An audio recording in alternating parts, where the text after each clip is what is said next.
Kolkata medical કોલેજના junior doctor સાથે જધન્ય કૃત્યને લઈને સમગ્ર ખેડા જિલ્લામાં રોષ જોવા મળી રહ્યો છે। આ ઘટનાના વિરોધમાં કઠલાલ મેડિકલ અને ડોક્ટર એસોસિએશન દ્વારા એક દિવસની હડતાલનું એલાન કરવામાં આવ્યું છે।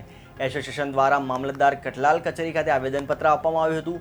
ડોક્ટરો એક દિવસની હડતાલ રાખી પીડિતાને ઝડપી ન્યાય મળે અને આરોપીઓને કડકમાં કડક સજા મળે તેવી રજૂઆત કરી હતી। લેડી જુનિયર ડૉક્ટર જોડે અમાનવીય કૃત્ય કરવામાં આવ્યું છે અને જધન્ય અપરાધ કરવામાં આવ્યો છે, એની વિરુદ્ધમાં અમે આ આવેદનપત્ર આપીએ છીએ।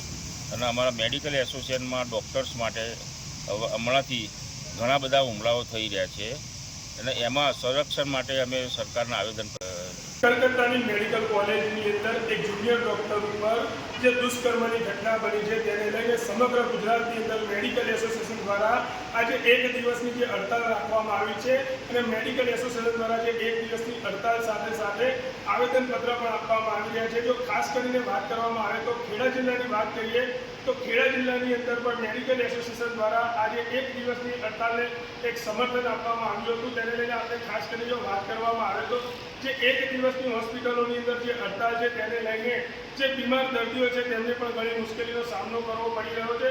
અને હાલ તો આપણે કેમેરાની અંદર લાઈવ દ્રશ્ય બતાવી છે કે હોસ્પિટલની અંદર જે સુનસાનના જે દ્રશ્ય તમને દેખાઈ રહ્યા છે, હાલ તો જે કેમેરાની અંદર લાઈવ દ્રશ્ય તમે જે જોઈ રહ્યા છો અને હાલ તો જે હોસ્પિટલનો સ્ટાફ છે તે બિલકુલ ફ્રી અને એકદમ બિલકુલ ફ્રી બેસી રહ્યો છે।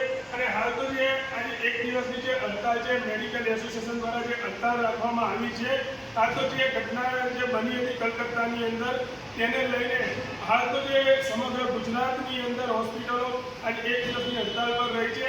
અને હાલ તો વારંવાર જે ડૉક્ટરો ઉપર જે હુમલાઓ જે થઈ રહ્યા છે તેને લઈને ડૉક્ટરોની અંદર પણ ઘણો આક્રોશ જોવા મળી રહ્યો છે। અને જો ખેડા જિલ્લાની વાત કરવામાં આવે તો ખેડા જિલ્લાની અંદર પણ આજે સવારથી જ તમામ હોસ્પિટલો બંધ જોવા મળી રહી છે।